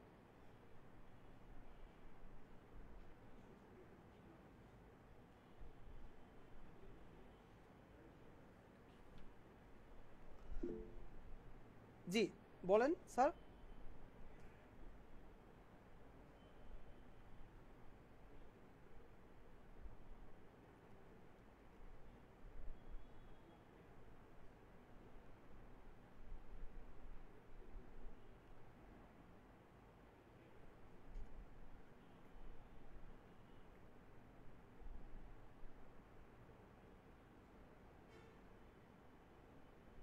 স্যার কারো কোনো কোশ্চেন আছে?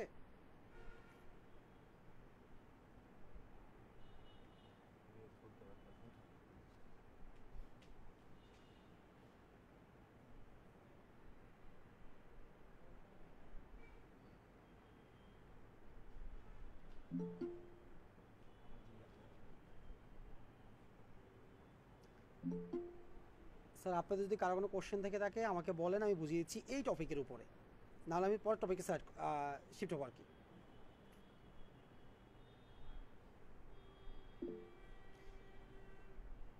জি স্যার বলেন।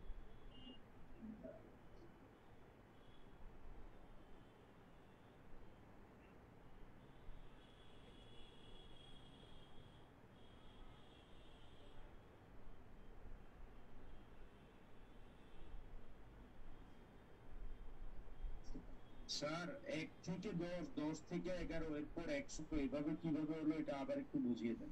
ওকে, থ্যাংক ইউ স্যার। আচ্ছা, আর কার কোনো কোশ্চেন?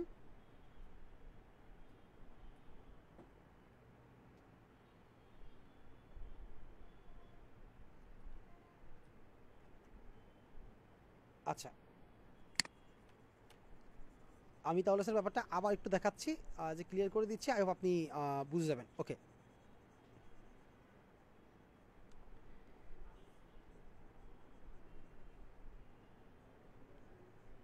আমি এই সবটাই মুছে ফেলতেছি একটু আবার সুন্দর করে দেখানোর জন্য, যে ফ্রেশভাবে দেখানোর জন্য।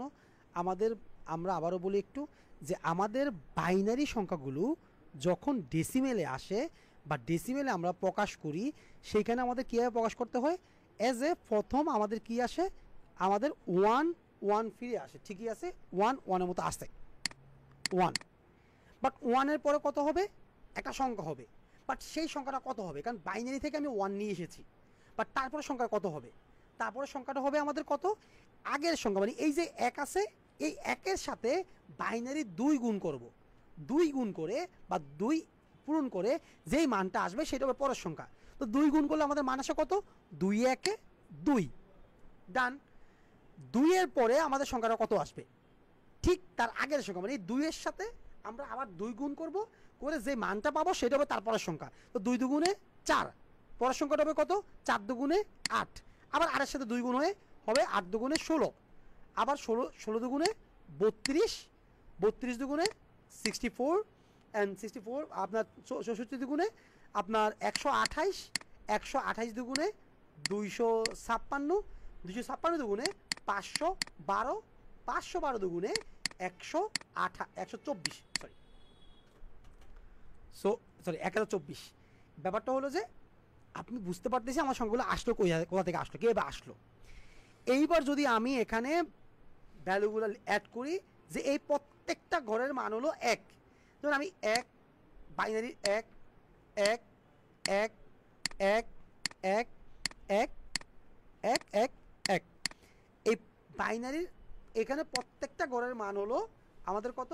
বাইনারির প্রত্যেকটা ঘরের মান হলো 1, বাইনারির জন্য প্রত্যেকটা ঘরের মান কত? 1। বাট আমরা এবার লিখবো কিভাবে? যখন আমরা কি করব? লিখব যে 1 লিখব, 1, তার মানে 1 আমার এখানে আছে, আমি লিখে ফেললাম 1। এখন দেখা গেল 2ও তো আমাদের এখানে আছে, তাই না? 2ও তো আমরা লিখতে পারি, বাট মজার কাহিনী হলো 2 তো স্যার আমাদের বাইনারিতে নাই, কারণ আমি বাইনারির সংখ্যাই জানি। বাইনারির সংখ্যা কয়টা? 2টা, 0 and 1। বাইনারির সংখ্যায় কত? 2টা সংখ্যা, 0 আর 1। সে যাই তৈরি করবে, যত বড় সংখ্যায় তৈরি করবে, সে তৈরি করবে 1 আর 0 দিয়ে, তার উপরে সে কখনো যেতে পারবে না। তার মানে এখন কত আসবে? এখন আসবে, কারণ আমি তো দেখছি বাইনারির ঘরের মান কত, মানে 2-এর ঘরের মান কত? 1ই। তাহলে আমি এখানে লিখে দিই 1, তার মানে এই 1-এর মানও 1, এই 1-এর মানও কি 1 মান নাকি 2? বুঝতে পারতেছি না আমি, তাই না? বাইনারি কি করে? বাইনারি হলো দয়াশীল মানুষ। বাইনারি কি হলো? দয়াশীল মানুষের মতো, সে একা একা চলতে পারে না। বাইনারি কখনই কি একা চলতে পারে না, সে তার প্রিভিয়াস মানে পুরাতন বন্ধুগুলোকে বা পুরাতন বান্ধবীগুলোকে সে অলওয়েজ তার সাথে রাখে। যেমন 2-এর, আমি যদি 2কে একটু মনে করি, বা 2 তো এমনি এমনি আসে নাই, 2 কারোর উপরে ভর করে আসছে। ভর করে বলতে কোনো একটা সংখ্যার সাথে বাইনারি 2কে গুণ করে তারপরে সে আসছে, তাহলে কোথা থেকে আসছে, তার মানে 1 থেকে সে আসছে, সেই জন্য সে 1কে বাদ দিতে পারে না যে ভাই আমি তো আসছি যেভাবেই হোক, বাট আমার আগে কোনো একটা সংখ্যা ছিল যার উপরে ভর করে আমি আসছি, তার মানে কার উপরে ভর করে আসছি, 1-এর উপরে ভর করে আসছি আমরা, সেই জন্য সে 1কে বাদ দিতে পারে না। বাদ দিতে পারে না সেজন্য কি করবে, এককে তো সাথেও রাখতে পারতেছে না, সাথেও রাখতে পারতেছে না, বাট বাদও দিতে পারতেছে না, সেজন্য কি যে তুমি ঠিকই আসো বাট তোমাকে কেউ দেখবে না তোমার মানটা কত আছে, সেজন্য আমি তোমাকে দিলাম 0। তার মানে কি হলো যে বাইনারির 1 0 মান হলো কত, 2। আপনি বুঝতে পারতেছেন কেন, বাইনারির এই যে আগে যে গড়টা ছিল তার গড়ের মানও ছিল 1, এরপর আসতে কত, 1-এর সাথে 2 গুণ করে 2, তা আমার 2 লাগবে, 2 এর জন্য আমি 1 লিখে ফেললাম, বাট 1 তো আমার দরকার নেই সেজন্য আমি 0 দিয়ে দিলাম, তার মানে 1 0 মান হলো কত আমার 2। সেম টু আমি যখন 2 এর পরে 3 লিখবো, আমি দেখবো যে আমার কাকে কাকে যোগ করলে 3 হয়, তা আমি আমার 2কে লাগবে, আমি 2 নিয়ে নিলাম। এখন এখানে তো 3 নাই, 1 to 4 আছে, বা 3 তো নাই, তা আমি 3 কই থেকে বানাবো, 2 এর সাথে কাউকে যোগ করে আমি কি করব, 3 বানাবো। তো 2 এর সাথে কাকে যোগ করতে পারি, আগের একটা সংখ্যাকে, আগের, কারণ তার হাতে তার কোনো সংখ্যা নেই, 2 এর পরের কোনো সংখ্যা যেতে পারবে না, মানে সে এদিকে আসতে পারবে না দৌড়েই, সে পরে আসতে পারবে, মানে তার লিমিট হলো 2 এর আগের সংখ্যা আছে কি 1, তো 2 এর 1-এ যোগ করলে 3 হয়, তো 2ও পজিটিভ 1ও পজিটিভ।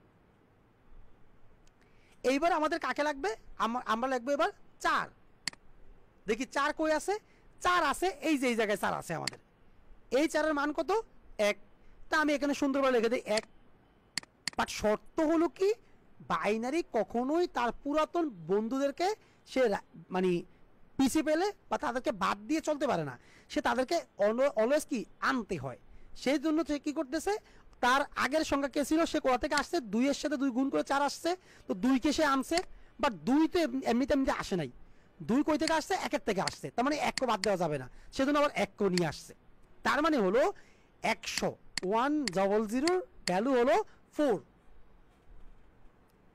আই হোপ এইবার কনসেপ্টটা ক্লিয়ার হয়েছে কিছুটা, আগের তুলনায় অনেকটা কনসেপ্ট ক্লিয়ার হয়েছে, এতটুকু কি বুঝেছেন? এইখানে কারো কোশ্চেন দেখলে এখনই বলতে পারেন।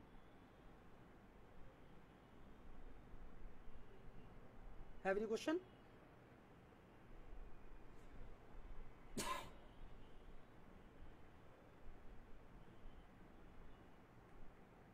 স্যার কারো কি কোনো কোশ্চেন আছে?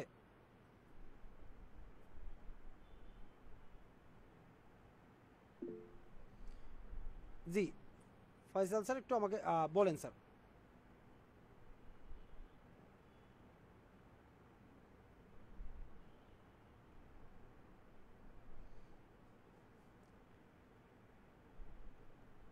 স্যার আপনি আনমিউট করে আমাদেরকে বলতে পারেন স্যার।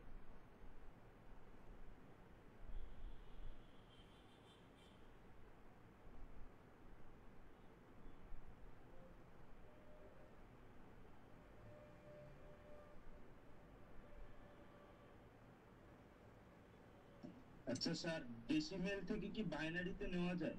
জি অবশ্যই সেটা কিভাবে করা যায়? স্যার আমরা কিন্তু বর্তমানে ডেসিমেল থেকেই বাইনারিতে আসতেছি। আপনি যদি একটু ভালো করে বুঝেন যে আমি এখন যদি আপনাকে দেখাচ্ছি, এই যে ডেসিমেল উপরের সংখ্যাগুলো আমাদের সবগুলো ডেসিমেল সংখ্যা, কারণ বাইনারিতে আমাদের 2 নাই, 4 নাই, বা 5 নেই, বা 2 5 6 নেই, বা 8 নেই। আমাদের কি হচ্ছে, আমরা দেখতেছি যে উপরে যে সংখ্যাগুলো আছে এগুলো সবগুলো কিন্তু ডেসিমেল সংখ্যা, বা ডেসিমেল সংখ্যা থেকে যখন আমরা বাইনারিতে নিয়ে আসি, সে বাইনারি কাজগুলো কীভাবে হচ্ছে আমরা সেটা দেখতেছি স্যার।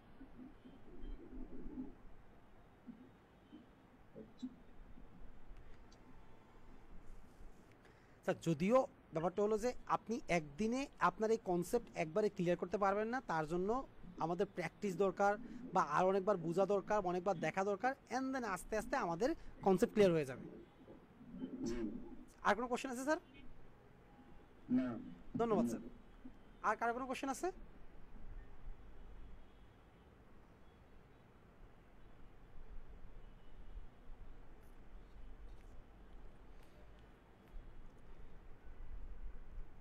ওকে সো আমরা দেখলাম যে আমাদের এই সংখ্যাগুলো কীভাবে আসছে সেটা আমরা দেখলাম।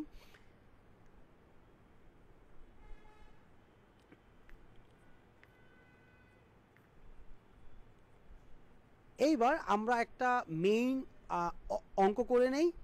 আমরা ধরেন একটা সংখ্যা লিখব, একটা সংখ্যা লিখলাম। ধরেন আমরা লিখলাম যে কোনো একটা জায়গায় লেখা আছে যে 99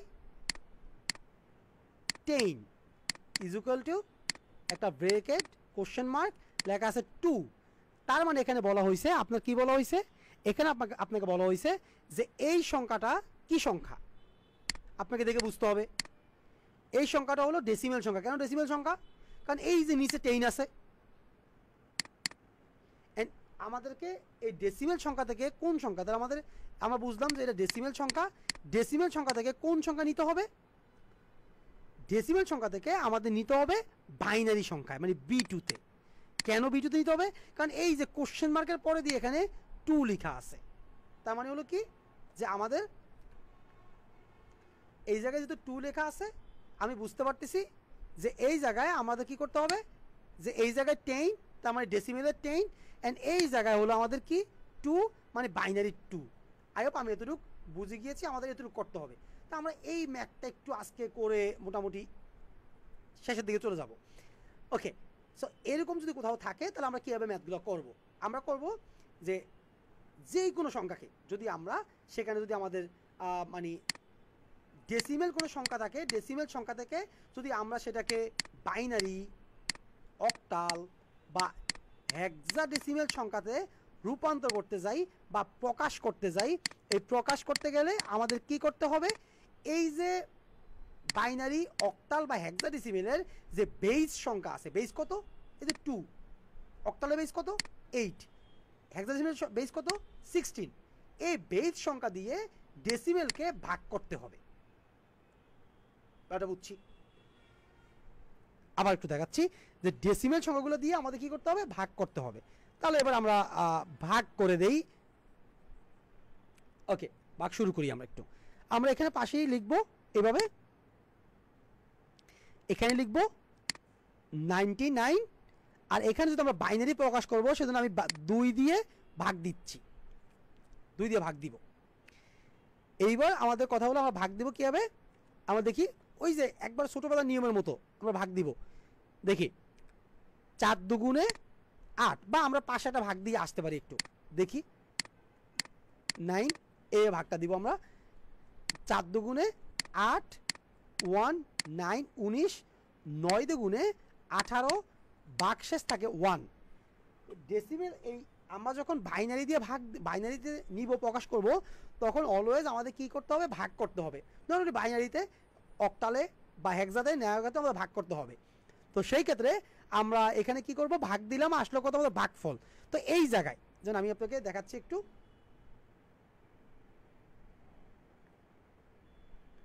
আমরা এই যে এই জায়গায় এই যে একটা ঘর আঁকলাম, এই প্রতিবার এই জায়গাটাতে আমরা লিখব কি, আমাদের ভাগফল। এন্ড আমরা আরেকটা দাগ কেটে নিব, দাগ কেটে নিয়ে একটু দূরে সরিয়ে আমরা লিখব কত, ভাগশেষটাকেও সাথে রেখে দিব, ভাগশেষ। যদি এটা আমাদের আপনাদের লেখাতে হবে, আমি জাস্ট বোঝানোর ক্ষেত্রে আমি এখানে লিখে রাখছি আর কি। ওকে, এইবার তাহলে আমরা চলে যাচ্ছি আবার আমাদের মেইন টপিকে। আমরা দিলাম কত, এখানে আমাদের আসলো কত, 49 ভাগফল আসলো। এবার আমরা কি করব, আমাদের যেই ভাগফলটা, ভাগশেষটা আছে মানে 1, এই ভাগশেষটাকে একটু টান দিয়ে দূরে সরিয়ে আমরা লিখে দিব, এখানে লিখে দিলাম।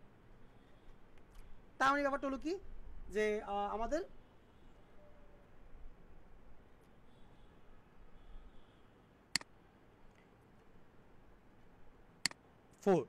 তার মানে আমাদের ভাগশেষ লিখলাম, ম্যাথ শেষ না।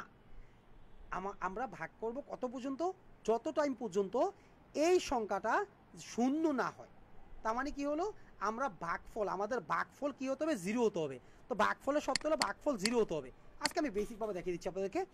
তো আমরা আবার ভাগ দিচ্ছি, 2 দিয়ে বারবার ভাগ দিব। এবার যাবে কত, 24 দুগুণে 48, তাও কি ভাগশেষ 1 থেকে যায়। এন্ড আমরা আবার এটাকে ভাগ দিব 2 দিয়ে, 12 দুগুণে 24, বাট এইবার কিন্তু আমার ভাগফল আর নেই, মানে ভাগশেষ আর নেই, তাহলে আমি দিব কত? 0। 0 আসছে ম্যাথ শেষ? না, আমার ভাগশেষে 0 আসছে, কিন্তু আবার শর্ত হলো উপরে লেখা আছে ভাগফলে 0 আসতে হবে। ওকে, তাহলে আমাকে আবার ভাগ দিতে হবে। আমি আবার ভাগ দিলাম, 6 দুগুণে 12, ভাগফল ভাগশেষ 0, অ্যান্ড দেন অ্যাগেইন আমি আবার ভাগ দিব 3 দুগুণে 6, তার মানে আবারও কি আমার ভাগশেষ 0। আবার আমি ভাগ দিব 2 দিয়ে, 2 এ 1 এ 2, ভাগশেষ আবার 1। আমি এই ভাগটা দেখিয়ে দিচ্ছি আপনাদেরকে একটু। 2 দিয়ে যখন আমি 3কে ভাগ দিব, 2 দিয়ে 3-এর মধ্যে একবার যায়, 2 এ 1 এ 2, যখন 3 থেকে 2 বিয়োগ দিব আমার ভাগশেষ থাকে 1, তার মানে ভাগফল 1, ভাগশেষ 1 আমি লিখলাম। যেহেতু আমার ভাগফল এখনও 0 হয় নাই, তার জন্য আমি যেই সংখ্যাটা সেটাকে আবার ভাগ দিব। এবার আমি আবার 1কে ভাগ দিব, ভাগ দিলে কি হবে দেখি একটু। ভাগ দিয়ে 1কে ভাগ দিলাম। এইবার 2 কি 1-এর মধ্যে যায়? না, যায় না। তার জন্য আমি কতবার দিব? আমি দেবো 0 বার, দিলাম 0 বার। যদিও আমরা কি করতাম অন্য সংখ্যাতে একটা দশমিক দিয়ে তারপরে কি একটা সংখ্যা বা একটা 0 নিয়ে আসতাম, বাট এখানে তো আমার দশমিক আমি আনবো, কিন্তু এর আগে তো আমার 0 বার যায়, তাই না? তো 0 বার যায়। আমি যখন 2 মানে 2 ইন্টু 0 গুণ দিব, 0 গুণ দিব, তখন গুণফল 0ই আসবে। এবার আপনি যদি ধরেন 99-এর সাথেও 0 গুণ দেন, মান কিন্তু 0। যদি আপনার কাছে 1 কোটি টাকা আছে, তার সাথে আপনি 0 গুণ দেন, মান হয়ে যাবে 0। ব্যাপারটা এটাই, মানে 0 হলে এমন তার সাথে যাকে গুণ দেওয়া হবে তার রেজাল্ট 0। তার মানে 2-এর সাথে যখন 0কে গুণ দিব, তাহলে আমি দিব কত? গুণ হলে 0 হয়ে যাবে। আমি দিব দাগ দেই, আমি দেখবো কত আমার ভাগশেষ এসে পড়েছে 1, আর ভাগফল কত আসছে? 0। তার মানে এবার আমি লিখতে পারি আমার ভাগফল কত আসবে? 0, ভাগশেষ কত? 1। এতটুকু কি বুঝছি? মানে এখানে কি কারো কোনো কনফিউশন আছে যে আমি এতটুকু কিভাবে লিখছি?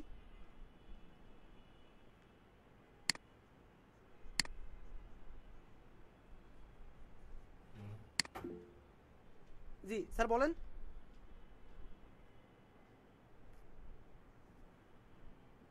স্যার ভাগফল ভাগশেষ দুটোই কি 0 হতে হবে? না না স্যার, শুধু ভাগফল 0 হতে হবে। আপনি দেখেন এখানে আমার ভাগফল 0 হয়েছে, কখনো কিন্তু ভাগশেষ 0 হয় নাই। এই যে ভাগফল 0 হয়েছে,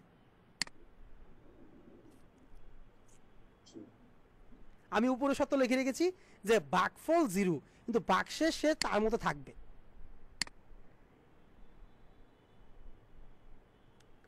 তো আমাদের মোটামুটি ম্যাথ শেষ। এইবার আমরা অ্যান্সার খুঁজে বের করবো বা অ্যান্সারটা পাবো। অ্যান্সার কীভাবে পাবো?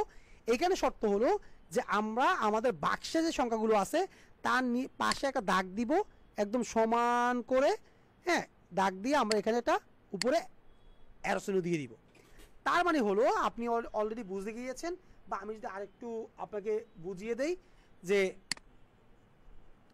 আমরা এতক্ষণ পর্যন্ত ভাগ দেওয়ার পরে যে ভাগশেষ মানগুলো পেয়েছিলাম সেই মানগুলোর অ্যান্সারই হলো আমাদের আজকের বাইনারি মানের রেজাল্ট। যেমন আমি যদি এখানে দেখি একটু ব্রেকেট দিয়ে লিখবো, নিচ থেকে লিখবো। কেন নিচ থেকে লিখবো? সত্য, নিচ থেকে উপরে লিখতে হবে। 1 1 0 0 0 1 1। এইটা হলো আমাদের আজকের 99 ডেসিমেল থেকে বাইনারিতে নেওয়ার রেজাল্ট। এইবার শর্ত হলো একটু আগে আমরা যে ম্যাথগুলো দেখিয়েছিলাম সেগুলো আবার কী ছিল? ওই যে দেখলাম না 1, তারপর 2, 4, 8 কীভাবে, সেটা যদি আবার একটু আপনাকে রিপিট করে দেখিয়ে দিই। আমি এটা আবার দেখেন একটু, যে আমি আমাদের ম্যাথগুলো একটু মুছে দিই। ওকে, মুছে দিলাম। এইবার আমি আমাদের এই সংখ্যাগুলো একটু লিখি, একটু বড় করে আমাদের বাক্সটা লিখি, যে আগের মানটা এই মানটা ঠিক আছে কিনা দেখি। একটু লিখলাম 1 1 0 0 0 1 1। এইবার যদি আমি সেম আগের বারের মতো লিখে আনি যে মানটা কত, ওই যে 1 2 4 8 16 32 64, মানে এইটার ভিতরে এইটা এইভাবে করে প্রত্যেকটা আমি লিখলাম, প্রত্যেকটা সংখ্যা হিসেবে প্রত্যেকটা লিখলাম। এইবার দেখা গেলো লাস্টের সংখ্যা কি আছে, দেখা গেলো যে আমাদের যে সংখ্যাগুলো আছে আমরা দেখতেছি যে মানগুলো 0 মানে এগুলো জিরো জিরো মানে হলো কি তাদেরকে আমার দরকার নেই, লাগবে না, মানে না, আমি তাদেরকে না করে দিলাম না। এইবার আমি কাদেরকে রাখলাম, আমি রাখলাম যেগুলোর পিছনে 1 আছে। এবার আমাদের আসলো কে 64 32 2 1। এইবার যদি আমি এটাকে পুরোটাকে একটু যোগ করি, আমি দেখবো কত, 2 মানে 1 আর 2 3, 3 আর 2 5, 5 আর 4 9, অ্যান্ড 6 আর 3 আবার 9। তার মানে আমি দেখতেছি যে আমি ওই যে ডেসিমেল একটু আগে দেখেছিলাম যেই মানটা, সেই মানটা এমনকি আজকে আমরা যেই ম্যাথ করে যে মানটা পেয়েছি সেই মানটা দুইটাই আমাদের সেম বা সমান। বুঝতে পেরেছেন?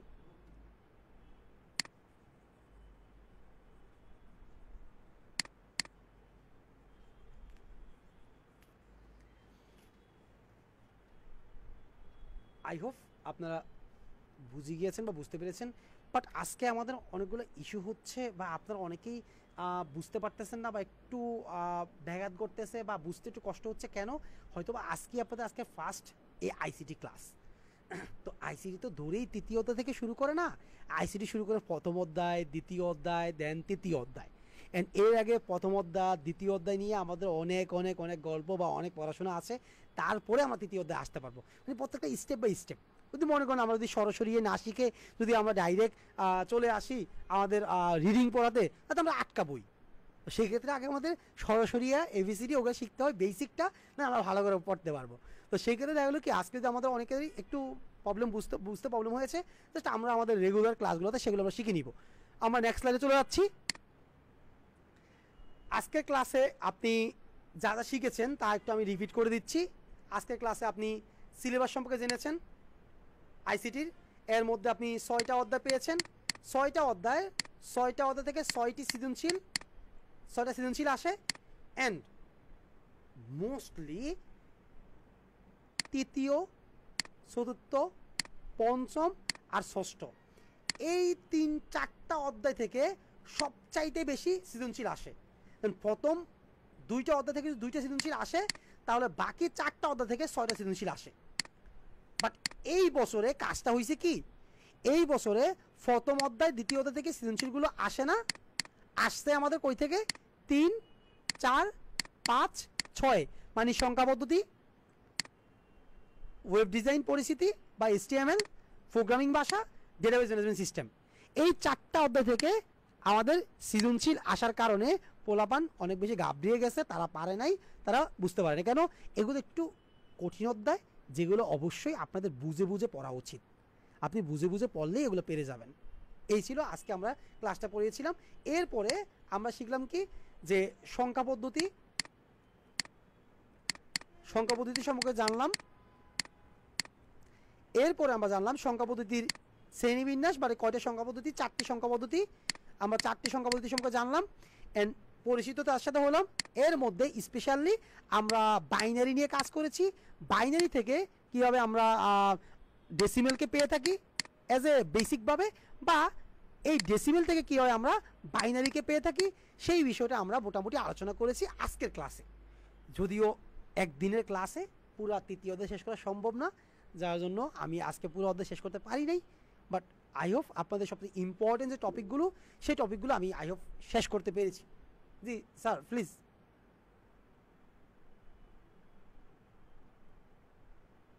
ফয়সাল স্যার, আপনি কি কোনো কোশ্চেন আছে স্যার? স্যার আমাদের কি টাইপের ক্লাস হবে? না স্যার, আমি একটু পরে বলে দিচ্ছি আপনাকে। আমাদের ফ্রি ক্লাসটা নেওয়া হচ্ছে স্যার একটাই, অ্যান্ড পরবর্তীতে হয়তো বা যদি থাকে ফ্রি ক্লাস আমাদের ইনস্টিটিউট থেকে আয়োজন করে, তো অবশ্যই সেখানে আবার আপনাকে জানানো হবে বা আপনাকে বলবে। এরপরে দেখা গেলো যে আমাদের পরবর্তী স্লাইডটা কি আছে একটু দেখে নেই।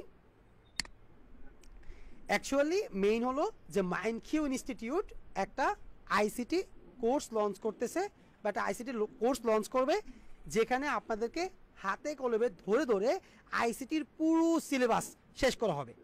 ইভেন যেখানে আপনি কি পাচ্ছেন, আপনি পাবেন এই আইসিটির যে ক্লাসগুলো হচ্ছে আজকের ক্লাসের মতো প্রতিটা ক্লাসের রেকর্ড ভিডিও, রেকর্ড ক্লাসগুলো আপনি পেয়ে যাবেন। এরপরে আপনি সাপোর্ট সেশন পাবেন, অ্যান্ড আমাদের তৈরি কিছু শর্ট নোট পাবেন। অ্যান্ড আমাদের তৈরি যেই স্লাইডগুলো দিয়ে আমরা ক্লাস নিব বা যে স্লাইডগুলো দিয়ে আমরা আপনাদেরকে পড়াবো সেই স্লাইডগুলো পেয়ে যাবেন। অ্যান্ড এক্সামে যে কোশ্চেনগুলো আসে সেই কোশ্চেনগুলো কীভাবে আমরা সলভ করব বা সলভ করার জন্য যা যা দরকার হয় সেই জিনিসগুলো আমরা এখান থেকে প্রোভাইড করব। এখানে কি থাকতেছে, আমাদের online batch and offline batch দুইটা ব্যাচই থাকতেছে আমাদের। অ্যান্ড আপনারা যারা ঢাকার বাইরে থেকে আসেন তারা চাইলে অনায়াসে আমাদের অনলাইন ব্যাচগুলোতে জয়েন করতে পারেন। অ্যান্ড অনলাইন ব্যাচগুলোতে কী আছে, অ্যাট ফার্স্ট আমরা কী দিচ্ছি, আইসিটি সম্পূর্ণ সিলেবাস পড়ানো হবে, বাস্তবিক উদাহরণ রিয়েল এক্সাম্পলগুলো দিয়ে আপনাদের পড়ানো হবে, যেটা আপনি ধরে ধরে পড়তে পারবেন, বুঝতে পারবেন। অ্যান্ড দেন প্রতিদিন একটা এক্সাম হবে আমাদের নিজস্ব ওয়েবসাইটে। আমাদের একটা ওয়েবসাইট আছে, পোর্টাল আছে, যেখানে আপনাদের একটা এমসিকিউটা বা একটা এক্সাম টাইপে আপনাদের কোশ্চেন হবে, প্রতিদিন একটা এক্সাম হবে। অ্যান্ড অধ্যায় ভিত্তিক আপনাদেরকে অ্যাসাইনমেন্ট দেওয়া হবে, যে অ্যাসাইনমেন্টগুলো করলে আপনার সৃজনশীল বলেন অ্যান্ড বাকি যে পড়াশোনাগুলো বা প্রবলেমগুলো সেগুলো সলভ হয়ে যাবে। আর সলভ যদি না হয় আপনাদের জন্য আমাদের সলভিং ক্লাস থাকবে, সেই ক্লাসগুলো আমরা দিব। ইভেন আমরা কি দিচ্ছি, সপ্তাহে আমরা পাবেন 3 দিন ক্লাস। অ্যান্ড 3 দিনের মধ্যে প্রতিদিন আপনি থাকবে ডাবল ক্লাস। মানে আজকে আপনি ক্লাস করেছেন 1 ঘন্টা অলরেডি 18 মিনিট বা 1 ঘন্টা 20 মিনিট, বাট আপনার ক্লাসটা হবে তখন 2 ঘন্টা, মানে প্রতিদিন 2 ঘন্টা ক্লাস। অ্যান্ড আমাদের ক্লাস সংখ্যা হবে টোটাল 60টা ক্লাস হবে। অ্যান্ড প্রবলেম সলভিং, আপনি ক্লাস করেছেন বা ক্লাসের মধ্যে প্রবলেম আছে বা প্রবলেম সলভিং বা কোশ্চেন সলভিং নিয়ে আপনার জন্য আরও থাকতেছে 6টি প্রবলেম সলভিং ক্লাস। অ্যান্ড এরপরে দেখা গেলো যে আপনাদের যে এই শেষ, মানে এই কোর্সটা করার পরে কি আমাদের সব শেষ না। যদি আপনার কাছে মনে হয় যে আপনাদের এক্সামের আগে, একদম ফাইনাল এক্সামের আগে আপনাদের আরও সাপোর্ট দরকার, তাহলে আপনি আমাদের যে সাপোর্ট সেশন আছে বা আমাদের যেই হেল্পলাইন আছে, আপনি সেখানে কন্ট্যাক্ট করলেই আমাদের হেল্পলাইন থেকে আপনাকে যথাযথভাবে সাপোর্ট দিবে, আপনাকে বুঝিয়ে দিবে ইনশাআল্লাহ। সো এই মাইন্ডকিউ ইনস্টিটিউট আপনাদের এই দুইটা একটা কোর্স লঞ্চ করেছে আইসিটি সম্পূর্ণ সিলেবাস শেষ করার জন্য। যদি আপনারা কেউ ইন্টারেস্ট থাকেন তাহলে অবভিয়াসলি আমাদের সাথে কন্ট্যাক্ট করবেন। অ্যান্ড আমরা আপনাদের যে হোয়াটসঅ্যাপ গ্রুপ আছে, সেই হোয়াটসঅ্যাপ গ্রুপে আপনাদের সাথে অ্যাড আছে। আমরা সেখানে আমাদের ইনফরমেশন বা আমাদের তথ্য বা আমাদের যেই অ্যাডমিশন নাম্বারগুলো বা অ্যাডমিশন সেন্টারগুলো আমাদের ওপেন আছে, সেগুলো আমরা আপনাদেরকে লিঙ্ক দিয়ে দিব বা আপনাদেরকে নাম্বার দিয়ে দিব। আপনারা এনি টাইম সেখানে কন্ট্যাক্ট করে as soon as possible admission নিতে পারেন। কারণ আজকে হলো 20 তারিখ, আগামী 23 তারিখ আমাদের এই আইসিটি ব্যাচের রেগুলার ক্লাস শুরু হবে। অ্যান্ড আই হোপ আপনি আজকে ক্লাস করেছেন, ক্লাস করে বুঝেছেন। অ্যান্ড যদি আজকের ক্লাস নিয়ে আপনার কোনো কোশ্চেন থাকে, আপনি আমাকে এখনই কোশ্চেন করতে পারেন।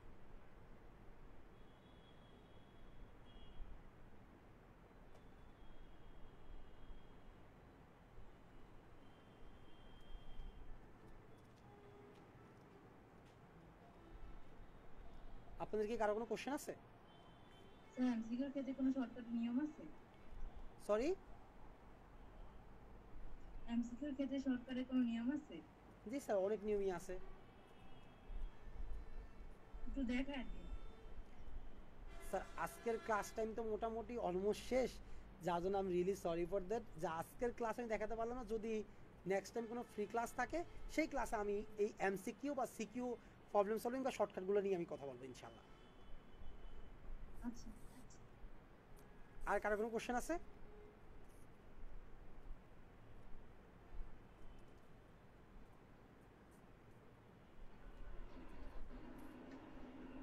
জি স্যার বলুন।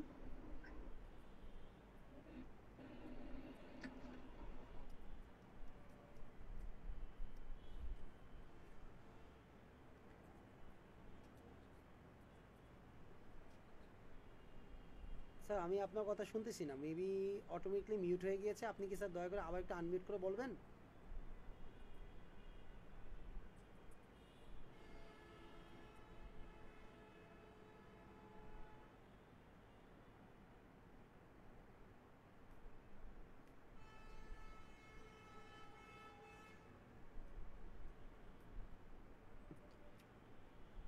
তাহলে স্যার কার কোনো কোশ্চেন নাই?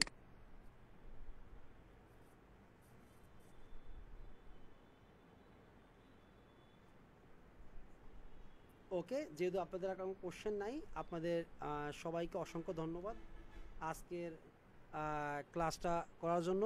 ইনশাল্লাহ আমাদের সাথে দেখা হবে আমাদের রেগুলার ক্লাসগুলোতে, অ্যান্ড সেখানে আমরা ইনশাল্লাহ আরও ক্লাসগুলো করবো। সে পর্যন্ত সবাইকে থ্যাংক ইউ। ইনশাল্লাহ ভালো থাকবেন স্যার, সুস্থ থাকবেন।